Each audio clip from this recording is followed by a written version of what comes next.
Chapter 8 Trigonometry, exercise 8.1, question 6.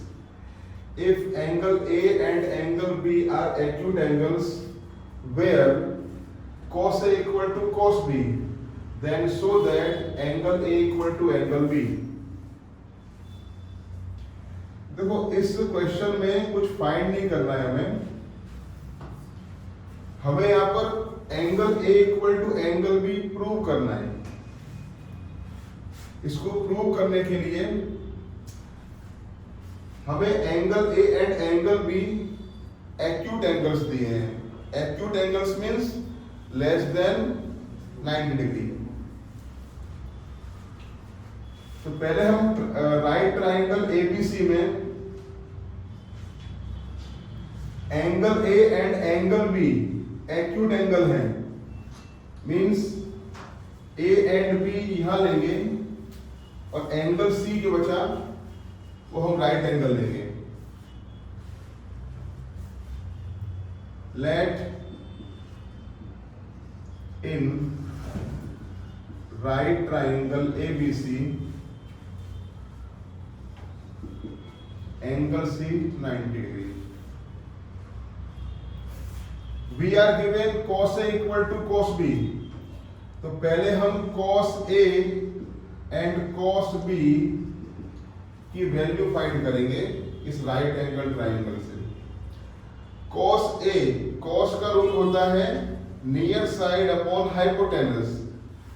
A है यहाँ पर, तो हम A को एज्यूम करें तो A के नियर में होगा, ये नियर साइड हो गई और ये हो गई हाइपोटेनस। ओके, तो cos A इक्वल टू क्या आएगा, near side AC upon hypotenuse AB, means AC upon AB आएगा।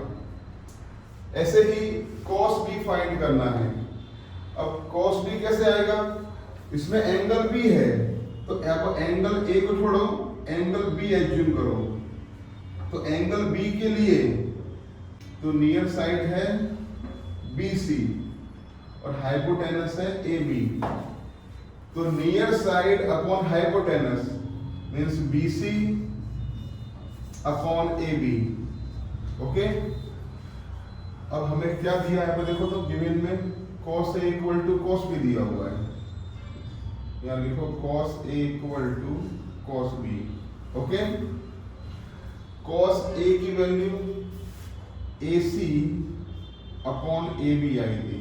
ओके, एंड cos B की वैल्यू BC अपॉन AB आई थी। आप चाहो तो यहाँ पर इक्वेशन 1 इक्वेशन 2 ऐसा डिनोट करके और यहाँ हम लिख सकते हैं फ्रॉम 1 एंड 2 ऐसे।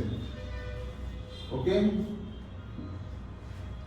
अब आप देखो यहाँ भी अपॉन में AB है, यहाँ भी AB है, तो AB कैंसिल हो गया, बचा क्या AC equal to BC। Okay, AC equal to BC means right angle जो ट्राइंगल में देखो AC ये रहा और BC ये रहा, मतलब ये साइड और ये साइड सेम आ गई। अब आप जानते हो क्लास 9 में आप सीखे हुए हो कि अगर कोई ट्राइंगल में दो साइड सेम हैं तो उन दोनों साइड्स के जो अपोजिट एंगल्स होंगे वो भी सेम होंगे। मतलब angles opposite to equal sides are same. Okay, तो AC के जस्ट सामने कौन सा एंगल है, B है, यहाँ एंगल B लिखो, और BC के जस्ट सामने एंगल A है, यहाँ एंगल A लिखो, मतलब angle B equal to angle A आएगा। और angles opposite to equal sides of triangle are same। मतलब angle B equal to angle A आ गया, so angle A equal to angle B, ये हमारा प्रूव हो गया। ओके, यहाँ हमें कहा था कि angle A equal to angle B prove करना है, ये हमने प्रूव कर दिया। ओके, क्वेश्चन नंबर 7 देखिए, if cot theta is equal to 7/8 then find 1 plus sine theta into 1 minus sine theta upon 1 plus cos theta into 1 minus cos theta. इसकी पूरी की वैल्यू फाइंड करनी है। आप देखिए first number question, 1 plus sine theta into 1 minus sine theta upon 1 plus cos theta into 1 minus cos theta. हम एक काम करते हैं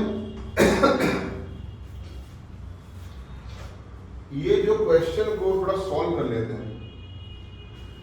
1 plus sine into 1 minus sine, मैंने आपको प्रीवियस लेक्चर्स में सिखाया था कि a plus b into a minus b is equal to a square minus b square होता है।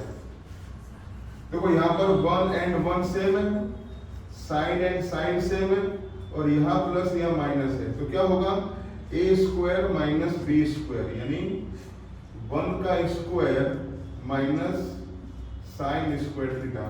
1 का स्क्वायर जानते हो बेटा 1 ही होता है ना बेटा, ठीक है। और नीचे यहाँ पर 1 plus cos into 1 minus cos, 1 same है, कॉस सेम है, यहाँ प्लस यहाँ माइनस है, तो क्या होगा 1 का स्क्वायर माइनस कॉस का स्क्वायर, 1 स्क्वायर माइनस कॉस का थीटा। 1 का स्क्वायर 1 ही होता है, 1 minus sine square. Trigonometry chapter के फर्स्ट लेक्चर में मैंने आपको जो रूल्स दिखाए थे उसमें मैंने आपको लिखाया था कॉस का थीटा। ऐसे 1 माइनस कॉस पर क्या होगा साइन स्क्वायर थीटा। दोनों में स्क्वायर है, स्क्वायर बाहर निकाल दो तो बेटा cos theta upon sine theta का स्क्वायर हो गया, एंड कॉस अपॉन साइन होता है कॉट, हो गया कॉट स्क्वायर थीटा। कॉट की वैल्यू यहाँ दिया हुआ है हमें 7/8, तो ये लिखो 7/8, ठीक है, एंड उसका स्क्वायर 7 का स्क्वायर 49, 8 का स्क्वायर 64, मीन्स जो फर्स्ट क्वेश्चन था उसका आंसर कितना है बेटा 49/64। क्वेश्चन नंबर सेकंड देखो क्या फाइंड करना है हमें, कॉट स्क्वायर थीटा। सिंपल है बेटा, कॉट क्या दिया है 7/8, तो उसकी 7/8 का हम स्क्वायर कर देंगे। 7 का स्क्वायर 49 एंड 8 का स्क्वायर 64, ओके, दोनों का सेम आंसर आएगा, ठीक है।